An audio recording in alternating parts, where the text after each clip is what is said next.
शिरोळ तालुक्यातील पूरग्रस्त भागांची जिल्हाधिकारी डॉक्टर विजय राठोड यांनी पाहणी करत संभाव्य पूर परिस्थितीचा आढावा घेतला। नृसिंहवाडीसह पूर परिस्थिती निर्माण होत असलेल्या भागांची त्यांनी पाहणी केली।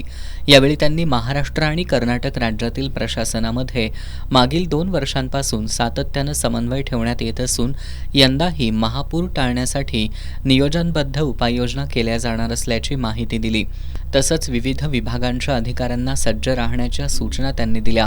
शिरोळचे तहसीलदार अनिल कुमार हेळकर यांनी महसूल, आरोग्य, महावितरण, तालुका आपत्ती व्यवस्थापन विभागांसह विविध यंत्रणांचा आढावा घेतला। नृसिंहवाडीचे माजी सरपंच धनाजीराव जगदाळे यांनी अलमट्टीपेक्षाही हिप्परगी धरणाचा फुगवटा महापुराला कारणीभूत ठरत असल्याचा मुद्दा उपस्थित केला।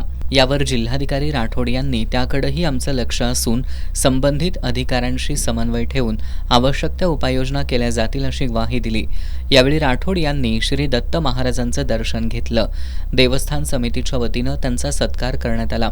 याप्रसंगी आपत्ती व्यवस्थापनचे प्रसाद संकपाळ, गटविकास अधिकारी विजयकुमार परीट, शिरोळ मंडल अधिकारी विनायक आर्गे, तलाठी जयवंत पवार, कपिल म्हैसाळे, अब्दुल देसाई, ग्रामपंचायत अधिकारी कोळी, सरपंच चेतन गवळी, युवराज जगदाळे, सागर धनवडे यांच्यासह विविध विभागांचे अधिकारी उपस्थित होते।